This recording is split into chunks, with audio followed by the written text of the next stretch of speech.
Dragon capsule. Now, as you see on the video there, the Falcon 9 with Dragon has remained vertical on pad 39A since those tests, waiting out weather and the schedule for tonight's launch attempt. Our next major activity is going to be arrival of the crew just inside T-minus 3 hours. Now, while the crew and the hardware currently go, we're also keeping an eye on the weather as another important factor in a launch. The astronauts just received their weather briefing about 10 minutes ago before we went live with the broadcast. While we're watching cumulus crowds, possible precipitation, we expect that the weather will stay west of the launch pad and it will be improving through the evening. So currently, no issues with the weather. Now, in the event things don't go as planned, such as an abort, SpaceX and NASA are coordinating with the U.S. Coast Guard to ensure crew safety upon splashdown. This includes extra ships and air assets to patrol the 10 nautical mile keep-out zone. This is to help mitigate safety concerns for any boaters approaching the landing area. Now, as usual for Dragon flights, we have an instantaneous launch window. This is to help mitigate safety concerns. That means we can't move the launch time. Approaching the landing area. On the planned minute and second. Now, as usual for Dragon flights, we have an instantaneous launch window. This is to help mitigate safety concerns. We can't move the launch time. 11 November, right on the planned 3 minutes earlier than tonight. As usual for Dragon flights, we have an instantaneous launch window. This is to help mitigate safety concerns. We can't move the launch time. 11 November, right on the planned 3 minutes earlier than tonight. As usual for Dragon flights, we have an instantaneous launch window. This is to help mitigate safety.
a couple of different sets of people in there. We have their flight doctors associated with the crew. So there's, I believe, 3 flight doctors in there watching this process. And then we have another astronaut, what we call our crew support astronaut, who has been training with the crew, working with the crew, and also is there just to help out for all the stuff that's happening today. And you see they've got equipment there on the table. I imagine they're looking to check whether that suit pressurizes properly.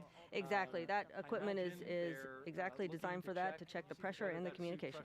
And it's not the only pressure check, right? No, once the crew gets back in or gets into the capsule, they will do a pressure check of their suits inside the capsule to make sure that Pigeon nothing operators happens on countdown between. time. The clock continues countdown to a liftoff time of pigeon operators on 9:03:31 p.m. local with an instantaneous window. We have no cola closures for tonight's T0, and likely not a surprise, but launch recycle is not an option for instantaneous window this evening. At this time, the crew is at the ONC building and stepping into suit donning. Launchpad is cleared shortly after 1 this afternoon.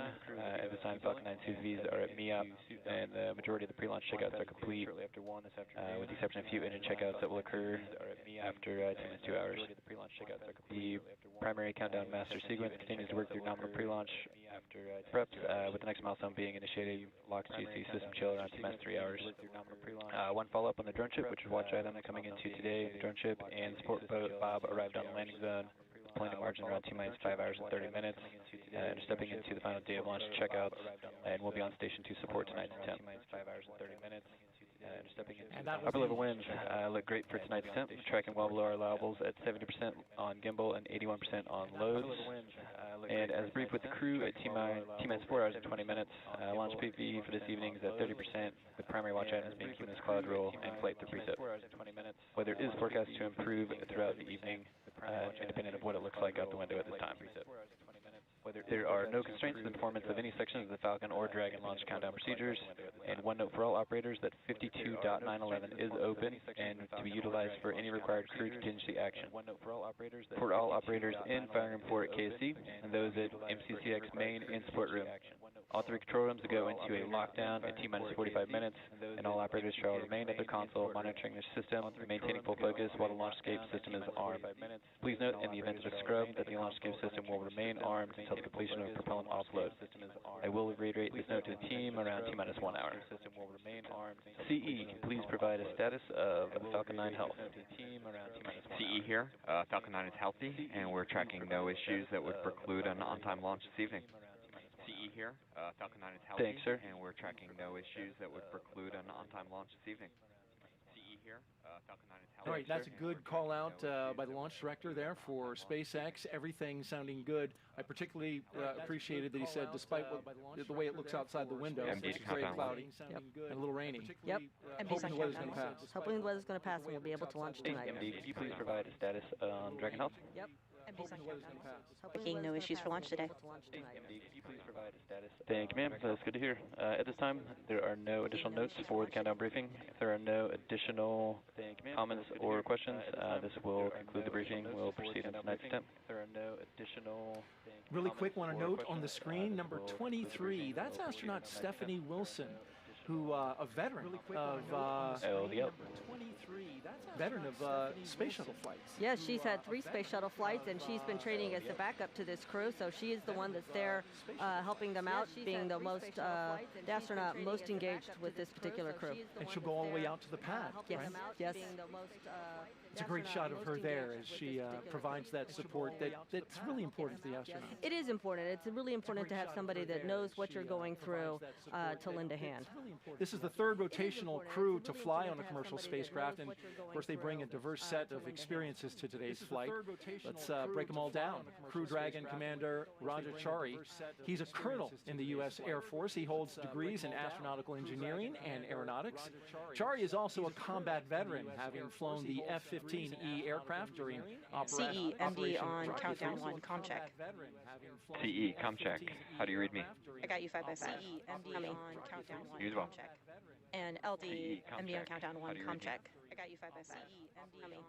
And LD, I have you 5 by 5. How many? Okay, great. Got you 5 by 5 as well. Thanks. Thank you. And LD, a heavy 5x5. And we'll hear these communication checks throughout the launch broadcast, and we'll try to pause so that you can hear those. And oftentimes, they include some big milestones.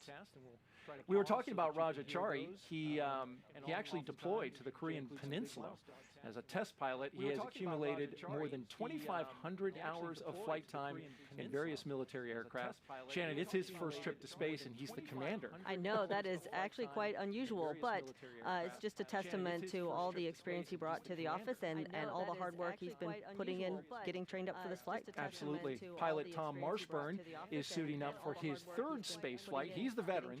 He previously flew on the Space Shuttle Endeavour in STS-127 and on the Russian Soyuz in Expedition 3435 while helping assemble the International Space Station on STS-127. Marshburn performed 3 spacewalks totaling almost 19 hours.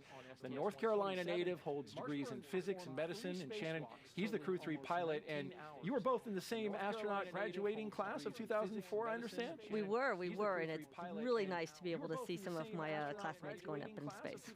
And he's got, he came from emergency medicine, so he's a good guy to have on board. He's a good guy to have on board, absolutely. Mission Specialist Kayla Barron is about to make her first trip to space. The Washington State native has degrees in nuclear engineering and systems engineering. As a submarine warfare officer, she was a member of the first class of women commissioned into the submarine community, and she deployed 3 times while serving aboard the USS Maine. Shannon, she's doing your role back in Crew 1, the mission specialist. That's right. So the role of the mission specialist in the Dragon spacecraft is to assist the commander and pilot in their duty. So everybody is working together to make sure the crews get into space safely. She seems comfortable, calm. There's a nice little wave from her. Hello, Kayla, and good luck. And she actually, interestingly enough, has not seen a launch. That is true. Her first launch is going to be from the inside of a capsule. That is pretty exciting. That's going to be something else. The second mission specialist is Matthias Maurer. He too will be making his debut space flight. He will be the second European astronaut, there he is, to fly on Crew Dragon. Maurer is from Sankt Wendel, Germany, and is a doctor of material science engineering. He is the inventor of more than 10 patent applications and joined the European Astronaut Corps in 2015. Maurer has spent 16 days underwater during the NASA Extreme Environment Mission Operations Challenge, and he has trained in sea survival training off the coast of China.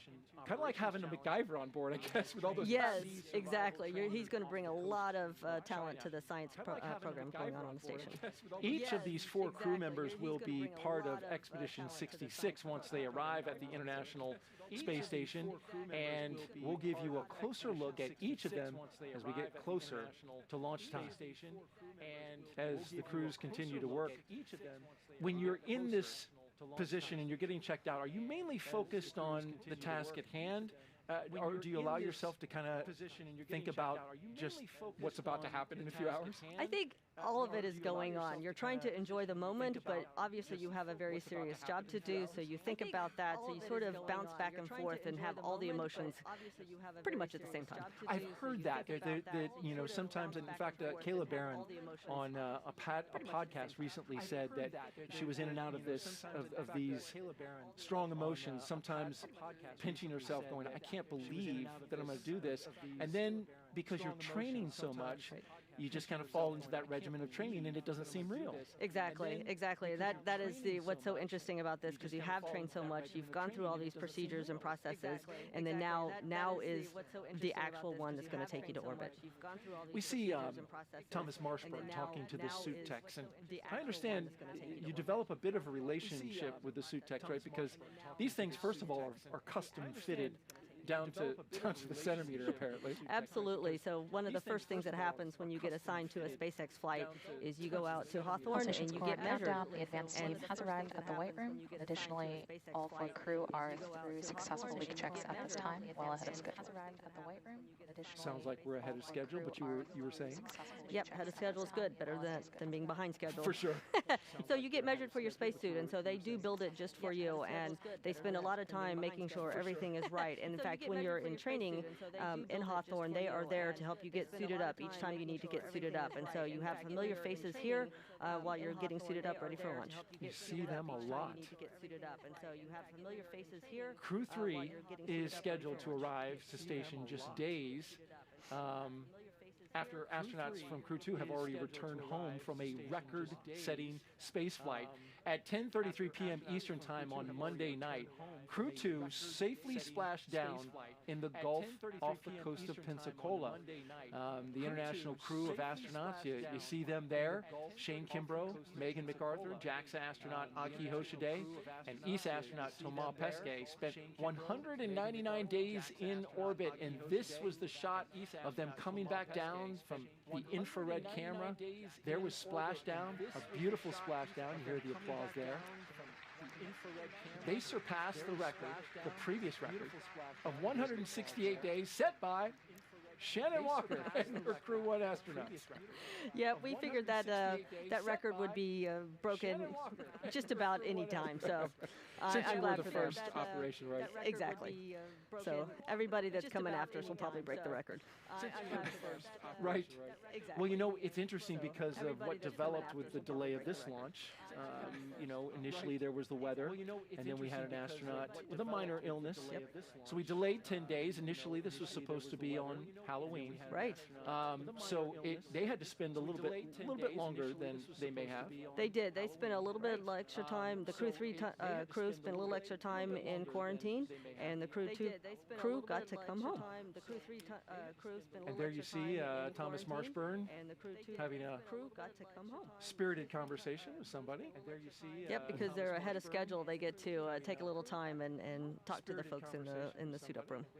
Yep, because they're ahead of schedule, they get to take a little time and those Crew 2 astronauts, they were in these very seats, Shannon, back into April. We'll dive deeper into the work they did up on station a little bit later in the show. You know, what ended up happening because of the delay, there was no direct handover on the International Space Station. So now it's an indirect handover. Crew 2 is down, and Crew 3 is going up today, hopefully. Yes. So they won't see Crew 2. What does that mean? Yes, they won't see Crew 2 on the space station. So normally we like to have our crews overlap a little bit so that the outgoing crew can really make sure that the incoming crew is all set up to be efficient on orbit. And that means that they need to be told where everything is stowed, how things happen on the space station so they can really hit the ground running or fly the ground running or whatever is appropriate to say in space station. Float around efficiently. And run in place. Yes. The crew has been training together for months, and each has their own unique connection to the mission. Let's talk a little bit about that. Tom Marshburn, he flew on the space shuttle. He flew on the Russian Soyuz, and now Dragon. And it is the first time Tom Marshburn is the only veteran on a space flight. He's with 3 rookies. But he says he can't wait to see the looks of joy on his crew members' faces in microgravity when they hit orbit for the first time. You got to see that. I got to see that. I was sitting next to Victor Glover, and it was his first ride into space, and so it was pretty exciting when he officially crossed the line and became a spacefaring astronaut. And who let him know that he crossed the line? Oh, that was me. Yeah, so he was busy doing work, and I was watching the altitude. So as soon as we crossed, I gave him a big congratulations. Yeah, that was nice. And so Rajachari, he's accumulated more than 2,000 hours of flight time, as we mentioned. He flew the F-35, F-15, F-16, the F-18. He flew combat missions and Operation Iraqi Freedom, and he deployed in support of the Korean Peninsula. Raja is the commander of the spacecraft, but it's also his first time flying to space, and he's a member of the NASA Astronaut Class 22, known as the Turtles, and they're talking about taking over.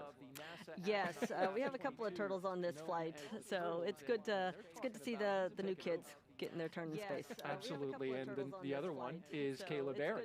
It will be her first flight, Lieutenant Commander in the U.S. Navy and a submarine warfare officer.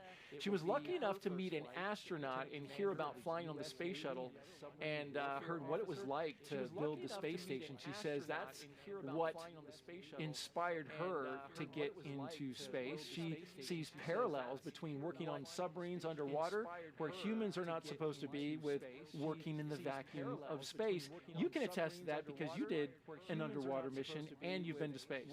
I did, and it is a very good analog working underwater. We do that training to give crews a taste of what it's like when you're on the space station. You have a schedule, you've got a ground control team, dictating what you're going to do each day, and so it's a very good experience. And you're isolated to that environment. Yes.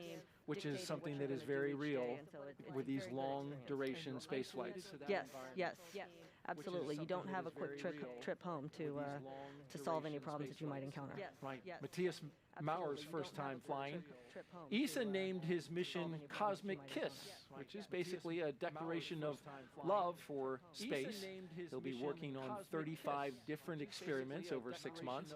Jen, it's a pretty appropriate title for as busy as he's going to be. Yes, yes, indeed. Cosmic Kiss, that's great. When you were up there working in space during your mission with Crew 1, what was the thing you enjoyed the most? Oh, goodness, there's so many great things to enjoy about being in space. I certainly enjoyed the work we were doing, all the science, but I also really enjoyed the camaraderie that I had with the crew. We were a very close crew. We had 5 people on the USOS side of the space station and 2 Russians, and we spent a lot of dinners together just talking about things. Sometimes that's the best. It is the best. During one of their many trips to train at SpaceX facilities in Hawthorne, our team had an opportunity to chat with Crew 3, and here it is. SpaceX facilities in Hawthorne. Our team had an opportunity to chat. I wake up every day. Can't wait to work with this crew. I am totally inspired by watching them work. Everyone's contributed a huge amount. Tom Marshburn, he does an amazing job of taking in all these off-nominal situations and just sort of dealing with them methodically as we go through. He's been to space already 2 times, and so he has a lot of knowledge and a lot of experience which he shares. I've gotten the chance to work with Raja for several years now. He's just such a great communicator. He really cares about his team and finding ways to get the best out of everybody. Thank you.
to make sure we're all successful, to add my part to it. Very nice. And I heard something about chili after launch? Yeah, this is a tradition all the way back from shuttle. I imagine they might have did it in Apollo too, where after every successful launch, we'll have a cup of chili and a piece of cornbread when we walk out the door, celebrating our success for another mission. So yeah, it's pretty cool, pretty fantastic. Interesting. Well, yeah. I hope you get to enjoy that. And lastly, I want to ask you about, I know years ago, you used to keep a photo of the first astronauts who were assigned to the commercial crew program, the cadre they called them, the original 4. And 2 of them have since flown already on the SpaceX system, Doug Hurley and Bob Behnken. And you used to keep their photo in your cubicle at the operations and checkout building. Tell me why you kept that photo there.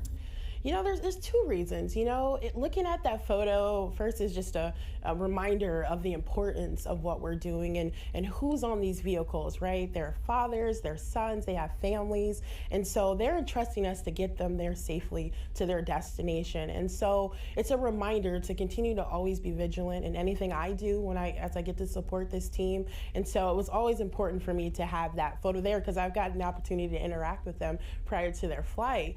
And then also the second part of it was also a reminder to the fact that was my dream, to come to NASA and fly astronauts safely to wherever their destination is. And so it's a reminder that, you know, you honestly can accomplish anything you set your mind to because I'm a living example, and I was able to do it, and I'm doing it here today. All right, Brittany Sims, launch engineer, best of luck to you and the team on this launch of the Crew 3 mission. Thank you so much. Thank you. All right, and there you see a live view as we head towards sunset here on the Florida coast, which is right about now. Right about now. It's getting dark. We don't see the sun, mind you. No. We see gray skies and clouds all around, but there's a look at it there with the iconic vehicle assembly building there. But these clouds, we're told, are hoping to clear a little bit. And I talked to our launch weather officer, Brian Sizik, with the 45th Space Wing. He says that these clouds are somewhat thin, the moisture is thin, and so there's some dry air in the mid-level area of the atmosphere that's kind of drying it out. So it doesn't look good, but in fact, very thin level of moisture up there with those clouds that you see on the screen right there. Yeah, having these types of clouds is the good kind of clouds we have. What we really want to avoid is lightning. We cannot launch when there's lightning around the launch Absolutely pad. right. And there are many criteria that govern exactly whether the spacecraft can launch through weather and the conditions of lightning, as Shannon mentioned. Those apparently, the only concerns we have in this are the cumulus cloud rule and flight through precipitation. Right. Which we hope will only be a 30% chance at the time of launch. Let's check in at the hallway and look at the beautiful art inside astronaut crew quarters. 23,000 square feet of crew quarters there, and they have dorm rooms that are very homey and comfortable. You've stayed there, Shannon, and you've seen that art. That's a nice touch that's just been added recently. It is a nice touch, and they have all different kinds of art that really cover the whole history of our space flight that we've done in this country. And so we've got various artists making their, donating stuff to us, which is really nice. And it's space-themed art, so it fits, the area. It certainly fits the location. And as you look there, you're looking at the backs of the Teslas that will drive out to the pad. You can see all 3 of them lined up and ready to go. And the folks to the right of the rope, family, friends, and some media as well. You can see they've got their umbrellas out, ready for a little mist, which continues to come down at this hour. The LiO seals have been removed, and installation of the LiO cartridge is complete. Ahead of T-minus 3 hours, 29 minutes. We are more than 15 minutes ahead of schedule.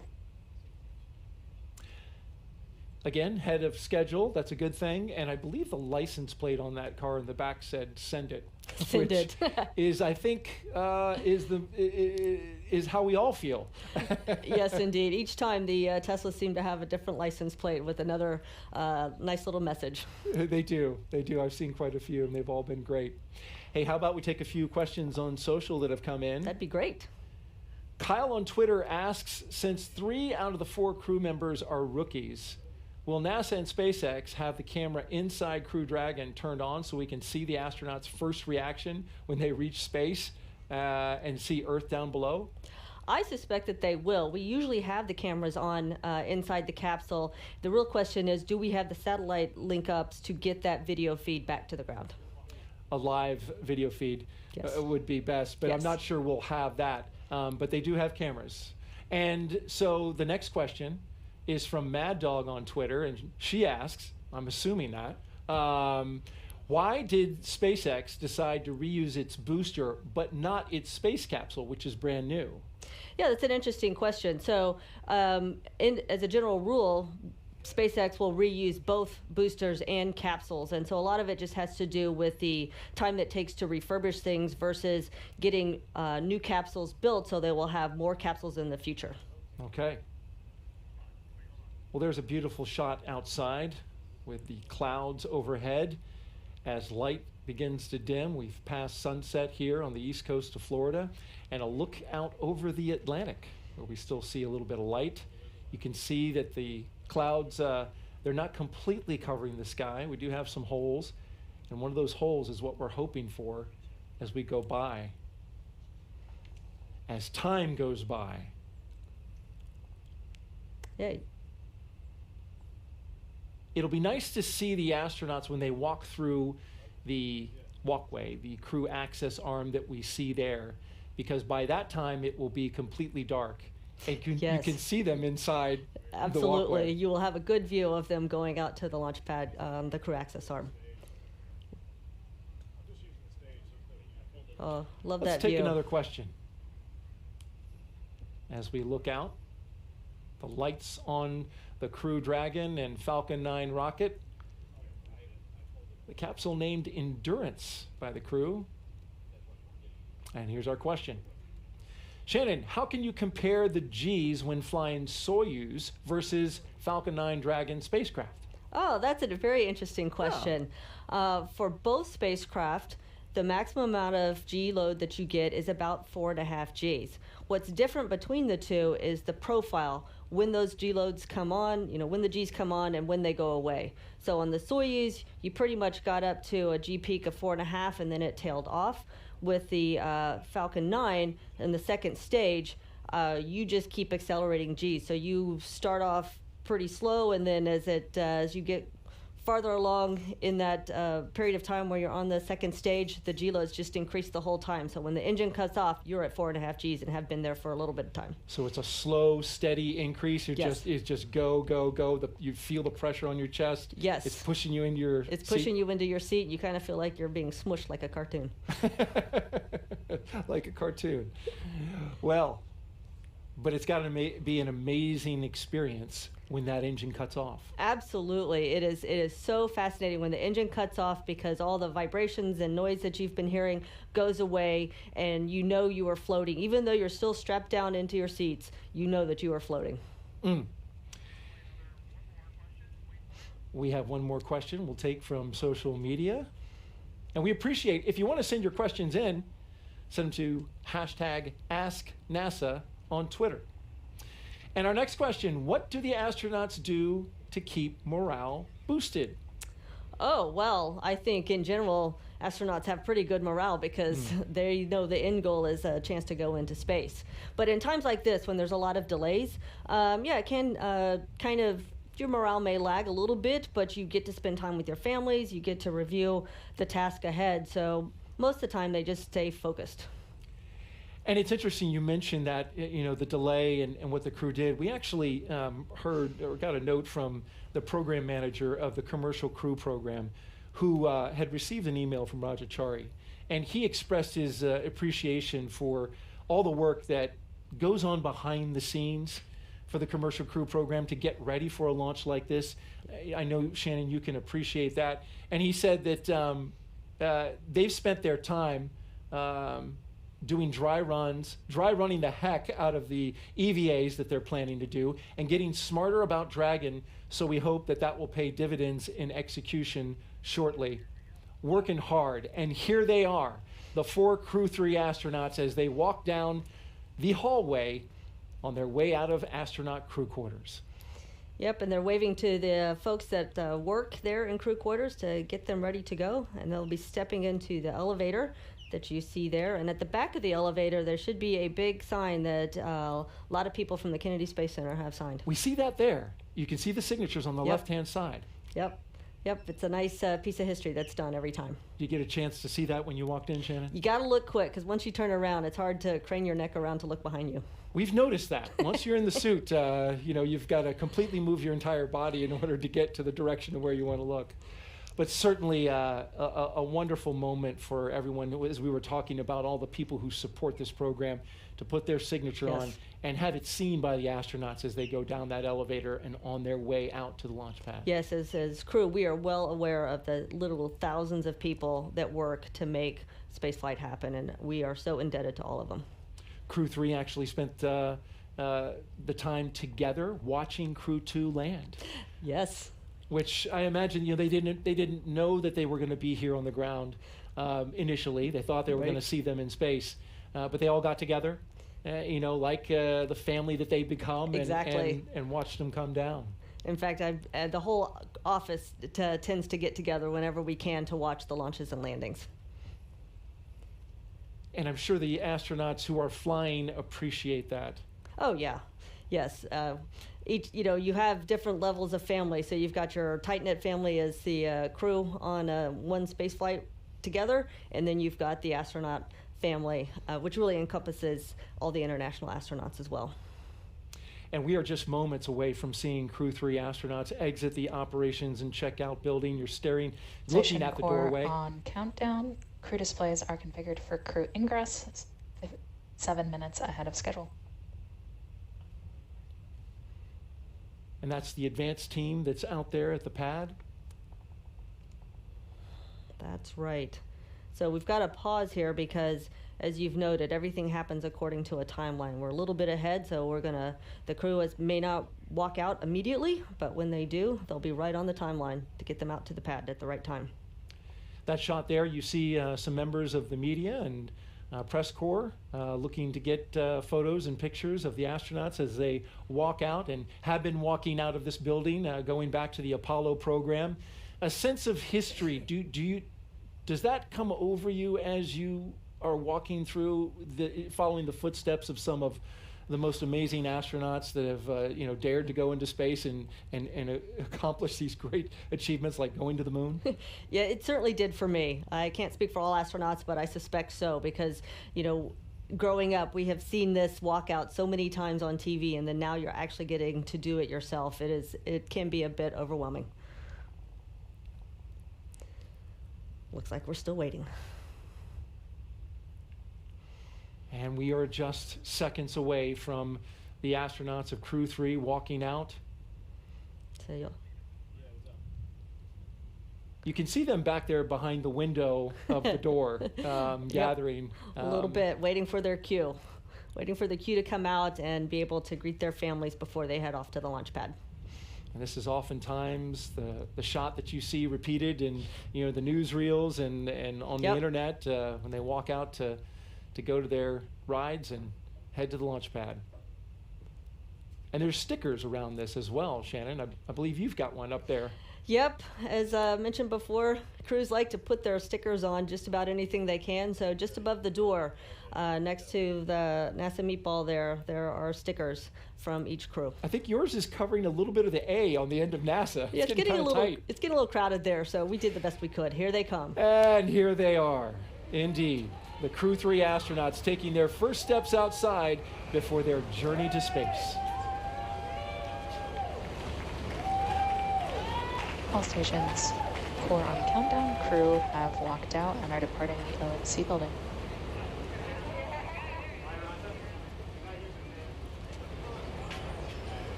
We are 4 minutes ahead of schedule.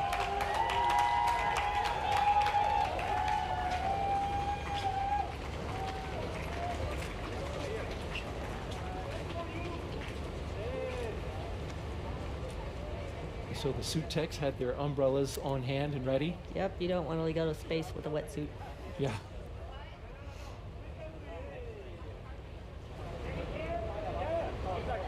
So now each crew member is standing in front of their family, saying a few words. Keeping a safe distance. Yes. As required before they go into space. The crew has been in quarantine and they remain in quarantine even at this moment.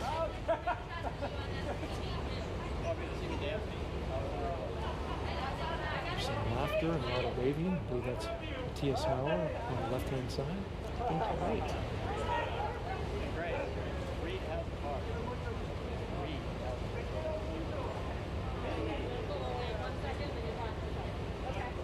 There's Roger Charlie.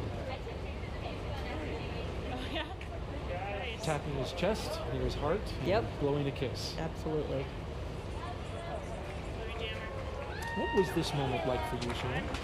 Well, it was a bit surreal because it was, my turn to go to the launch pad for real, but it was really nice to see my husband there and get to greet him before I got on a rocket. Of course, he's an astronaut too, so I've been in the other position watching him launch into space. So you know the feeling on both sides. I do know the feeling on both sides. Former NASA astronaut Andy Thomas? Yes, Andy Thomas. Who flew on Space Shuttle, I believe the return to flight after He did. He was on STS-114. He flew into space 4 times and actually spent 4 months on the Mir space station with the Russians. More waves there to the family. Well, the way the doors are configured on those Teslas gives you plenty of view. Yes. At least more important for the astronaut. And it makes it easier to get into the Tesla. It does indeed. Oh, they're shutting the doors, so soon they'll be heading off to the launch pad.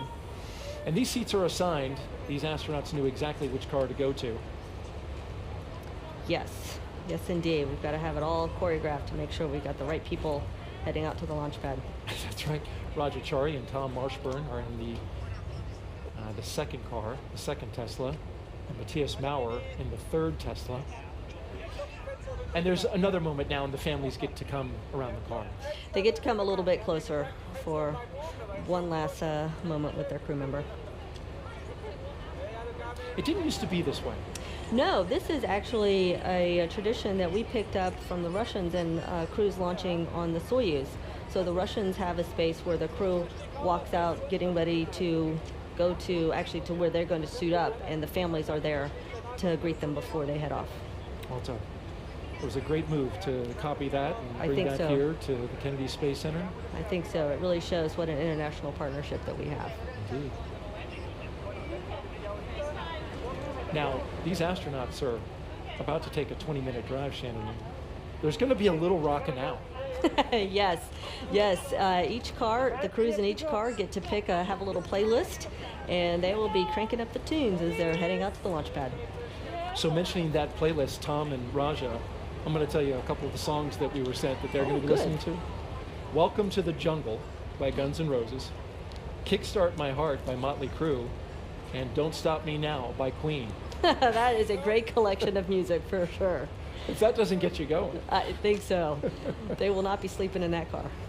And it's interesting, the playlist is actually 10 to 12 songs long. I'm not going to read them all, but they've actually sampled portions, and there they go. There they go. When does the music start? Oh, the music starts immediately now. Yes.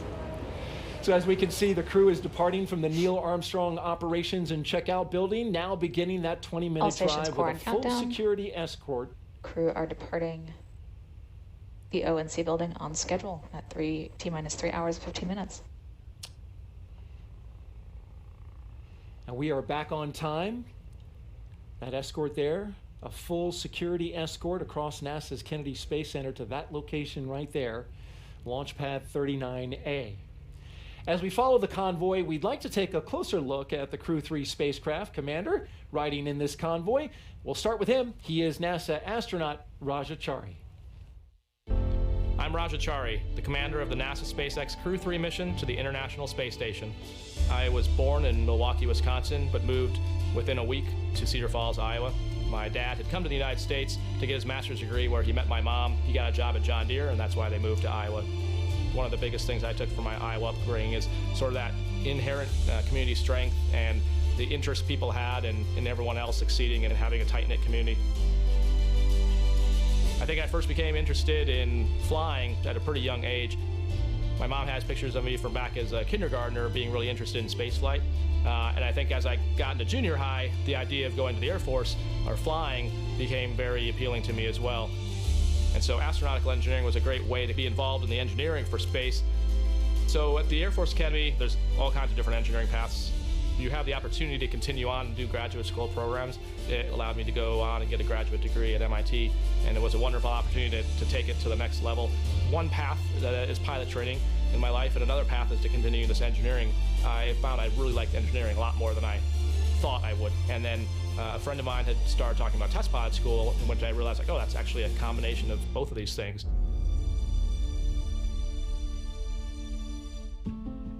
So for me, I think I first started thinking about the idea of being an astronaut was about the 2008 timeframe, but it dawned on me that, oh man, this is not just some weird, like, I want to be an astronaut when I grow up. It's actually in the path that's realistically achievable.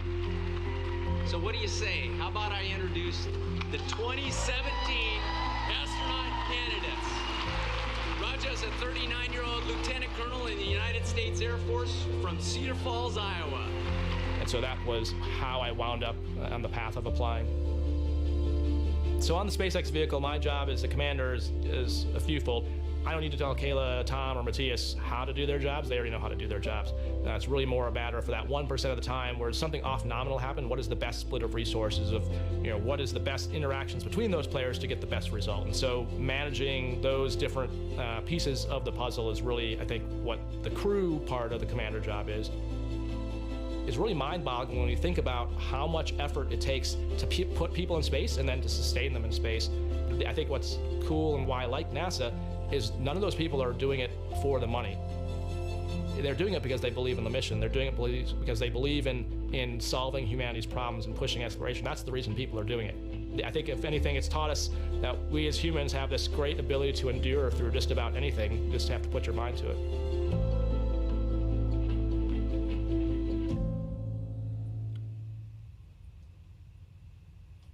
And riding alongside Rajachari is Crew Dragon pilot and NASA astronaut Tom Marshburn. The North Carolina native is about to embark on his third spaceflight. My name is Tom Marshburn. I'm the pilot of NASA's SpaceX Crew 3 mission to the International Space Station. Not quite sure why spaceflight grabbed me the way it did. It found me, really, more than me deciding to become fascinated with it. There's something about leaving everything we know behind, everything, not just our friends or family or home, but even the planet, going to places that we knew almost nothing about at the time I was reading about it, and understanding how somebody could change. So it was almost like going up into heaven or something and coming back. And that was just infinitely fascinating to me. I have 3 brothers and 3 sisters. 5 of them had decided to become doctors. So the one thing I knew I was never going to be was a doctor, because I didn't want to be just like them. But while I was in graduate school in engineering physics, I realized that everybody I was hanging out with, everybody I enjoyed being with, were either medical students or doctors. Maybe medicine's something for me. And it turned out I loved it. Got so immersed with it that I actually forgot about space for a few years. Began to practice after that in Toledo, Ohio, where they had a life flight program, and that's where I did my residency for emergency medicine. I wanted to fly, and so I applied for the first class of what was then the Space Medicine Fellowship, and in '93, I showed up at NASA. I was all starry-eyed, excited, and ready to start learning about space medicine. I got to know the patients. I got to know the astronauts and the pilots that I would be working with later. And that was an enormous amount of fun. One of my first jobs then as a flight surgeon was to get shipped out to Russia to support the Phase 1 program, which is when we took NASA astronauts, put them on the Mir space station so that we could learn about long-duration spaceflight before we started sending astronauts to the International Space Station. There's something about working at Johnson Space Center, I think, that if anybody had ever considered flying in space or wanting to, when you show up and you see the incredible things that everybody's doing, it's hard not to get the bug to want to apply and become an astronaut. So I did 3 spacewalks and supported a 4th as the inside crew member. The main goal for us was to take these batteries, each weighing about 200, 250 pounds, and move them from the robotic arm that was holding them from the space shuttle and move them onto the space station. This had not been done before, so it was very thrilling. The long-duration mission is quite a bit different from the shuttle mission. You really feel like you've become a resident of space, a resident of zero-G, and you start to feel like you're getting an idea of how this works. I'm looking forward more to flying with 3 people that haven't flown in space before. This is a very unique crew. They are incredibly operationally savvy already. Those, I imagine from their prior jobs at ESA and in the military. I know they can do the job. There's no question about that. One of the great legacies of the space station is not just going to be the science, but very importantly, the international cooperation. It's not for survival, it's not for competition in the marketplace, it is for just exploration. And it's just a vibrant, wonderful place where great science is happening.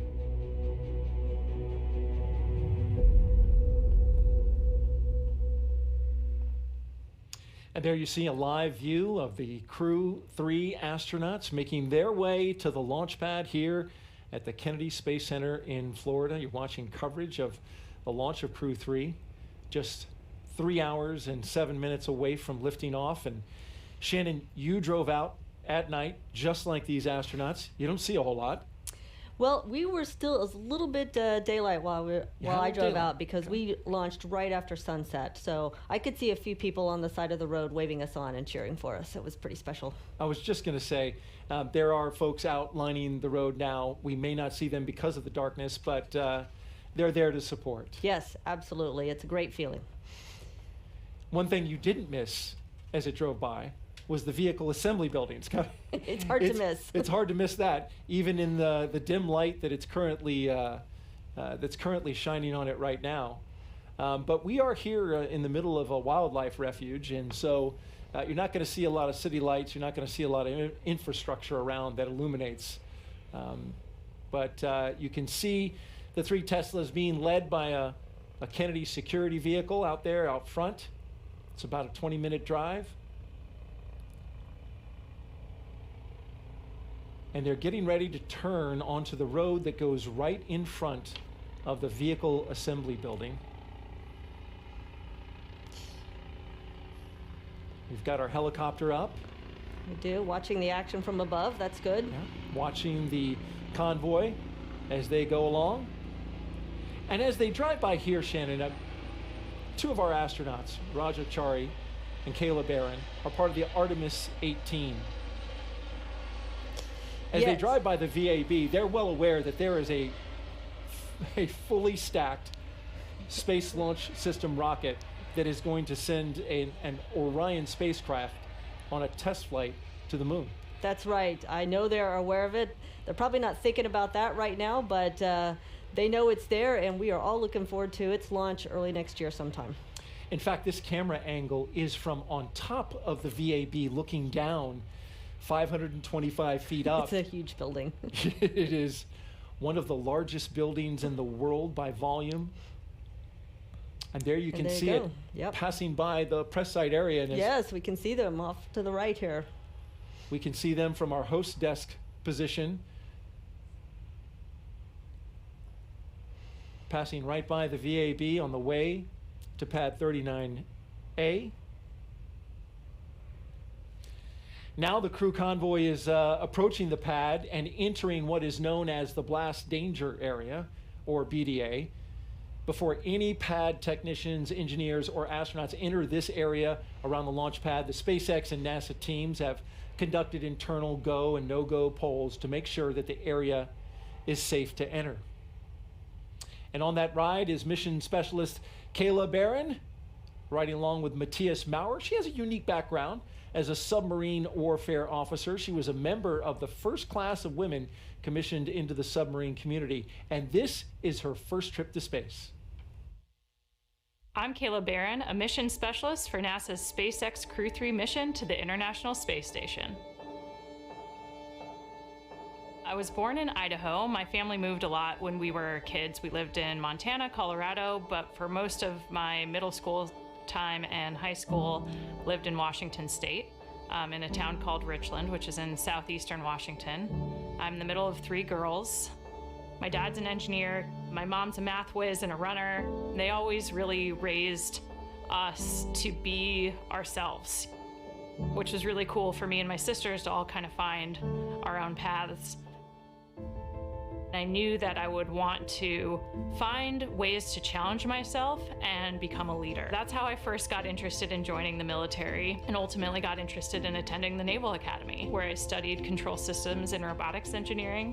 When I showed up at the Naval Academy, I thought I wanted to be a fighter pilot. And we have this really cool training between our sophomore and junior year. I kind of think of it at like the Navy's job fair. You go spend a week with every single major warfare community: surface ships, submarines, aviation. And when I got to go underway on a submarine, I just felt like this is where I belong. It's not for everyone. It's kind of a fascinating world. You develop your own little microcosm under the sea because you have to be able to provide everything you need to live and work safely and also accomplish a mission within your own crew. The time on my submarine was the most developmental period of my life for a lot of reasons, but especially because of the operational experience and operational teamwork I got to do while we were underway when we were deployed. I actually never even thought about becoming an astronaut until after serving on a submarine. For me, it was all those parallels that really inspired me to want to apply and to believe that I even could. All right, NASA family and friends, our first astronaut, Kayla Barron. I found out that I was officially on Crew 3 when I was on my way to the Neutral Buoyancy Lab for spacewalk training. And I got a text from the chief of the office, and he said, "If you're awake, give me a call." So I gave him a call on my way into work, and he said, "Kayla, you're on Crew 3. And I was just so excited. Crew 3 is just such an amazing group of people. It's a really special crew because I think everybody brings a really unique perspective and different background, and so there's always something to learn. And whenever we're faced with a problem or have a decision to make, it's really interesting to see the different perspectives and how together we make better decisions and come up with more interesting solutions. I just feel super lucky to be with people who all have such diverse perspectives and experiences, but have really learned how to mesh and work together as a team. I definitely would want to thank my family for supporting me on this journey. They've always been there for me and pushed me to chase my dreams and been super supportive every time I stumble or fall, helping me get back up and try again. Without them, to hold me accountable, to push me, I definitely wouldn't be standing here today.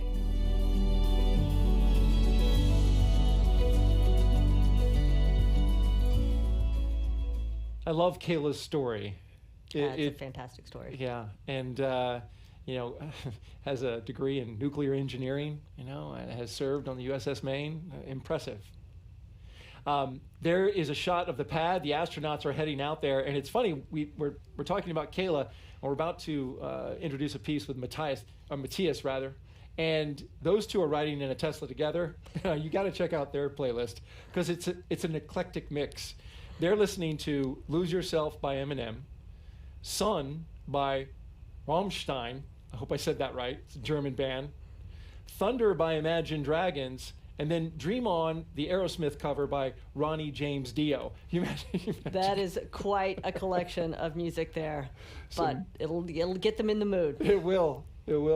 And there they are driving up to pad 39A, Shannon, and they might have spotted 2 rockets because SpaceX actually has a second rocket up on pad 40 for the Starlink launch. There's a static fire tomorrow, so as they drive out there, 1 rocket on the left, 1 rocket on the right. Let's hope they pick the right rocket to go to. It looks like they're headed the right direction. It does. So that's a good thing. And here comes the vehicles, the Teslas, with the astronauts inside.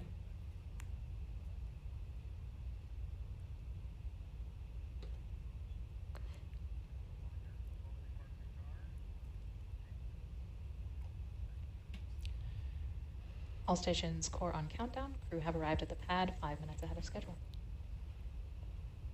So they're going to pull the cars around and park right at the base of the launch structure there. Pull right up to the pad. Right up to the pad. Was it this close for shuttle and Apollo, would you know, in terms of the vehicle getting access there to the pad?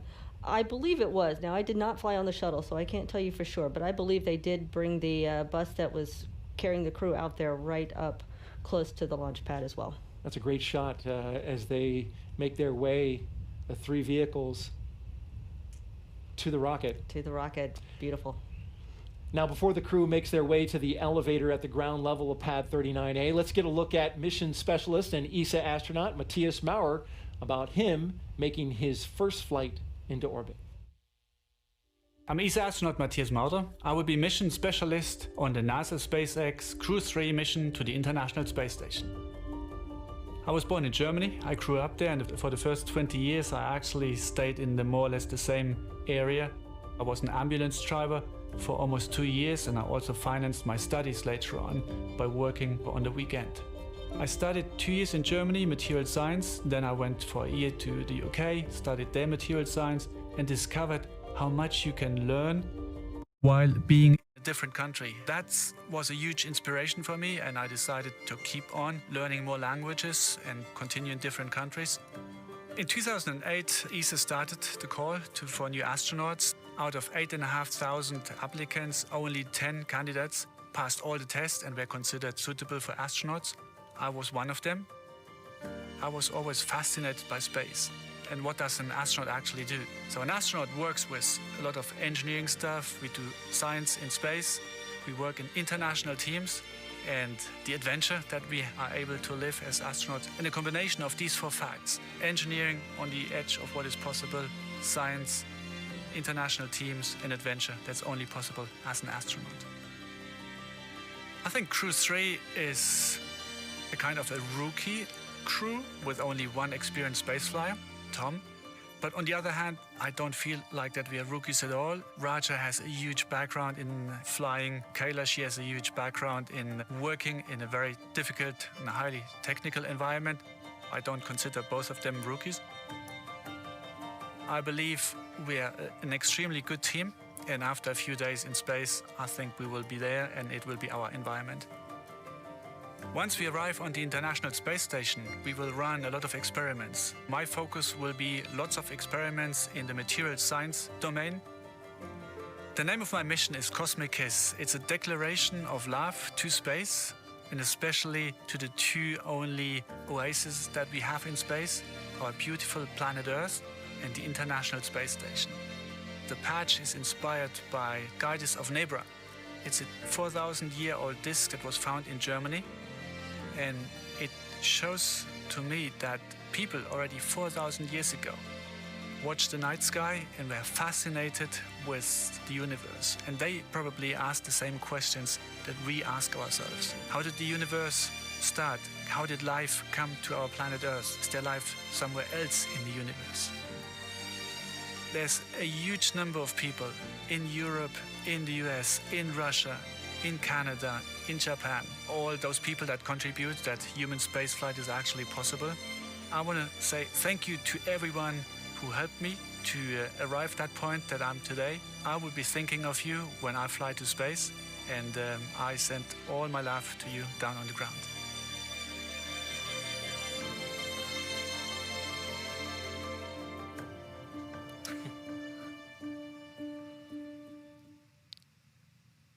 Great hearing from Matthias Maurer, especially it's inspiring how he worked as a paramedic to pay for his schooling on the weekends. Such a diverse background, which is what we need as astronauts. We need people with all kinds of skills. So true. He calls it a rookie crew, but, you know. But they bring a lot of experience, so rookie in name only, I think.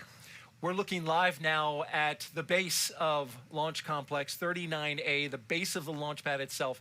Those elevators, the same elevators that took space shuttle astronauts up to the top of the launch tower.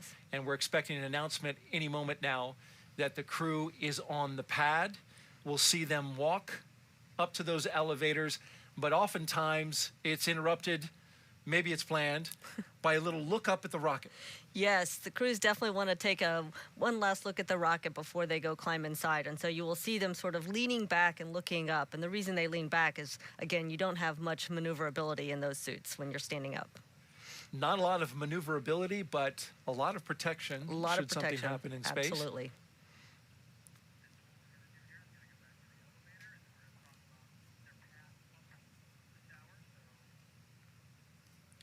As we look at the elevators there is a specific path that you must take to get to the rocket, and you're looking at some of the shots of inside the launch tower.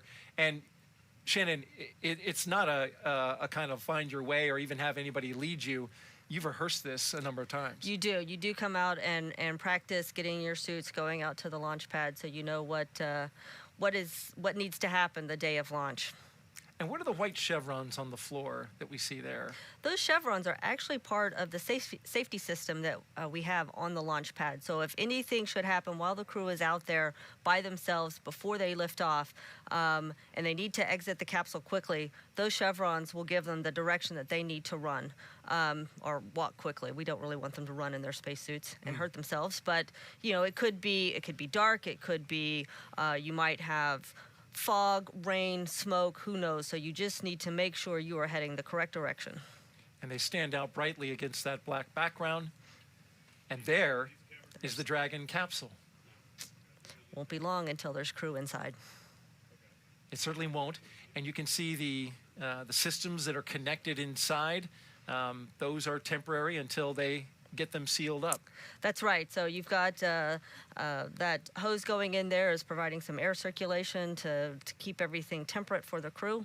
And once they're inside, then the crew will hook up to the systems of the Dragon, and they will get air flowing through their suits. Very good. They pre-chill the engines with fuel, and they also pre-chill, now I know, the capsule. They pre-chill the capsule, absolutely.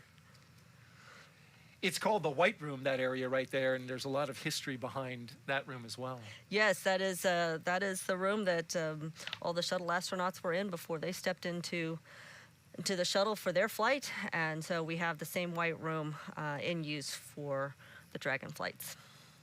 And once again, we're back at the base of the launch pad with the elevators, and we should see the astronauts walking in at any moment now.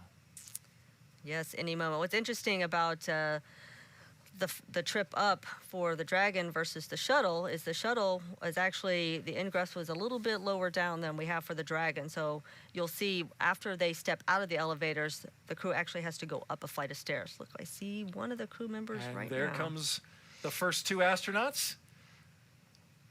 Looks like Commander they're gonna... Raja Chari and pilot Tom Marshburn. Yep, and it looks like they are going to take a look at the rocket. There they are, bending back, looking up. Having a little chat as they look.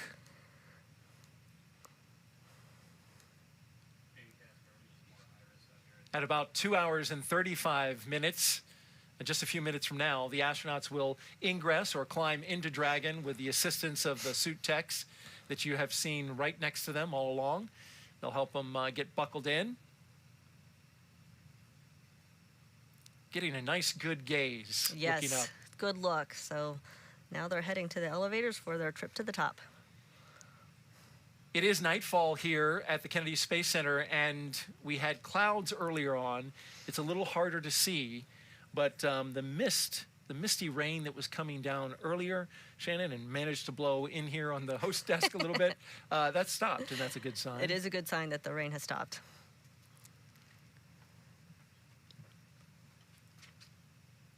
They've made, of course, upgrades to Pad 39A over the years. In the 1960s, of course, it launched the Saturn V for the Apollo program.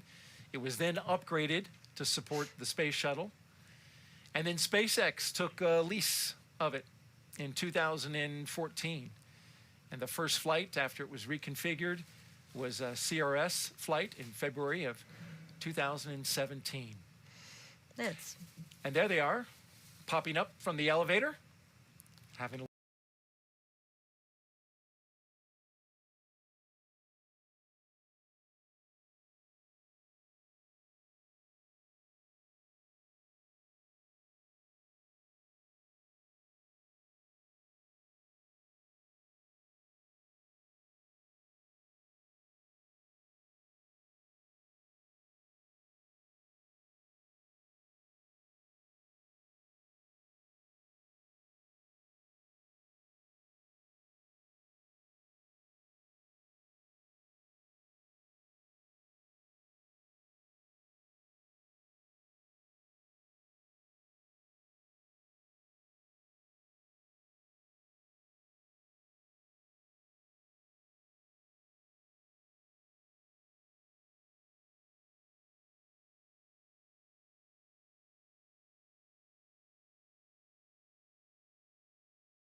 within 10 minutes of liftoff.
Yes, this is going to most likely be a success. I would very much hope so, since there are living human beings on board Gavin.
Okay, so what's going on right now? This is the SpaceX Falcon 9 rocket with a Crew Dragon capsule on board. They're going to be launching it to the space station. This is the third time they're doing a 6-month crew. From there, they're going to stay there 6 months, joining Expedition 66 with some of the Soyuz crew, which launched from the Baikonur Cosmodrome in Kazakhstan as part of Russia's space program. Right now, they're fully fueled up on liquid kerosene and liquid oxygen.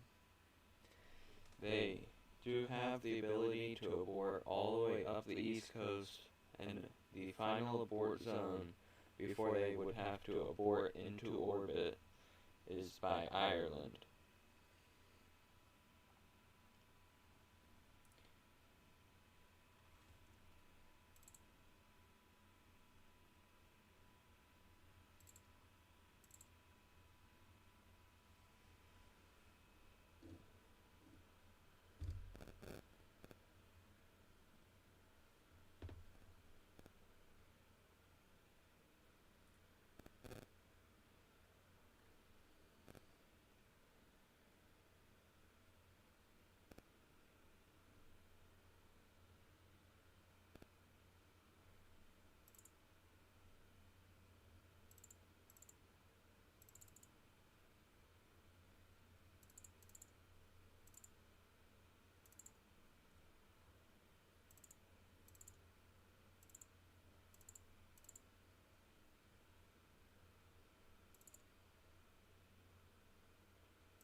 Now the rocket is 100% fueled up with all fuel it's going to need for the launch.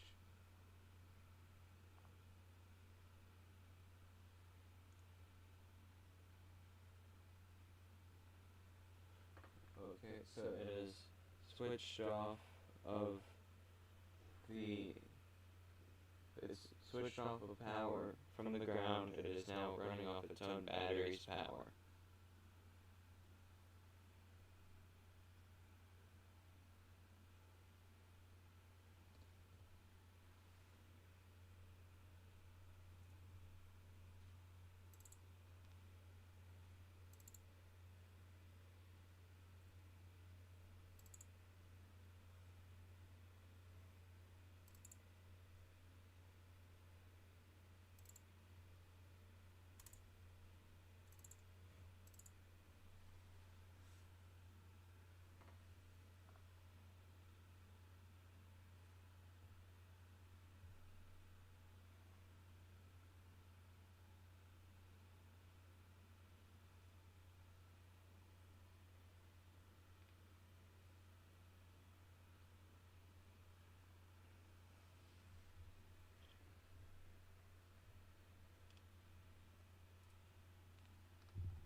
T-minus 1 minute.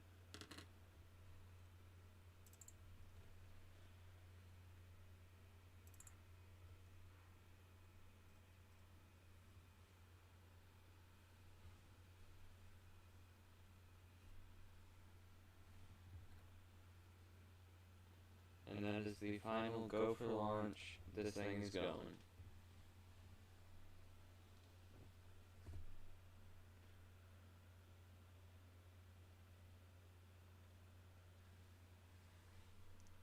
If this doesn't go off now, at T-minus 0 minutes, it is going to be delayed till tomorrow night.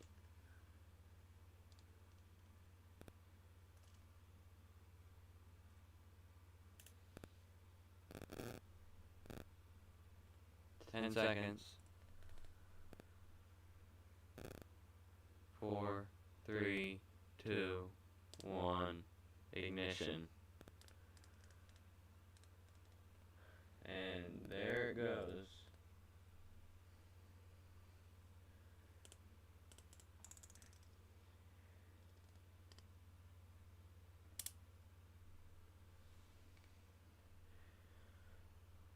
When this gets to stage separation, I'm going to run outside and leave you with NASA's hosts. And you can see in that view how bright it is. And it's already 2 kilometers in the air.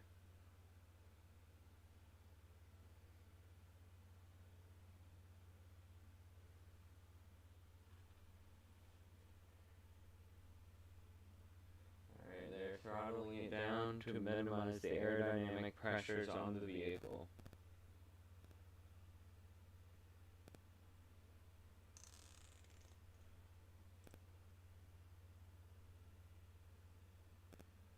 And they've just passed Mach 1.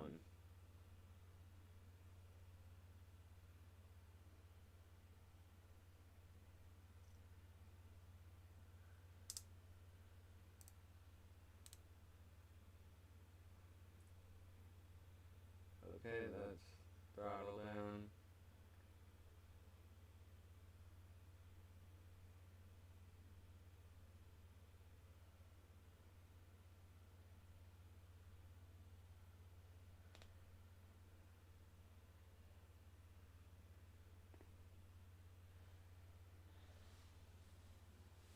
Okay, so they just mentioned MVAC chill. That is when they are going to be flowing some of the super chill propellants through the turboprops and the engine belt of the engine on the second stage, which is the Merlin engine that powers the second stage in the vacuum. And that is to keep it from the thermal shock of the superheated gas.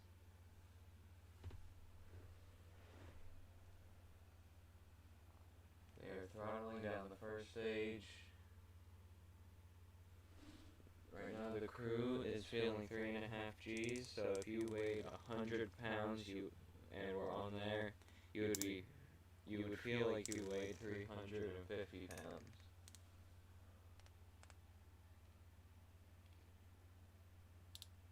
Alright, Miko is main engine cut off, and they just separated the stages, so I'm gonna run outside and try and catch the landing burn, or the entry burn. Yeah, and you may be able to see it, I'm not sure. So,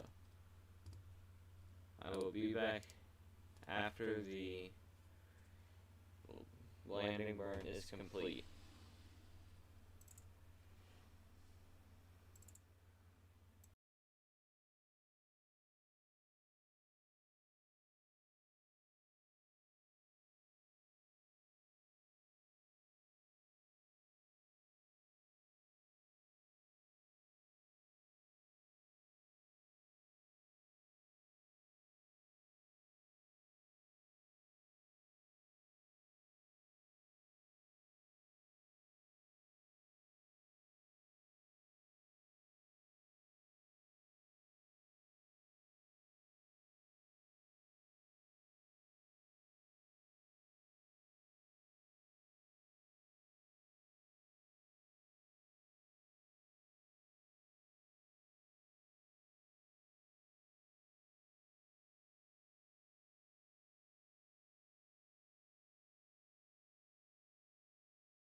Hello?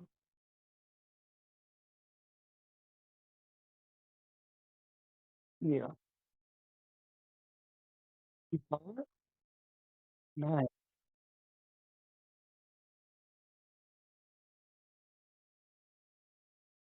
Okay.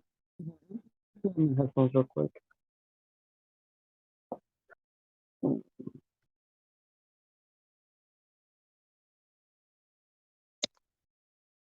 Is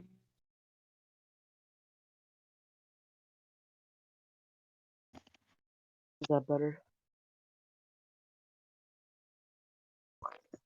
Is it good now? I got it. Okay.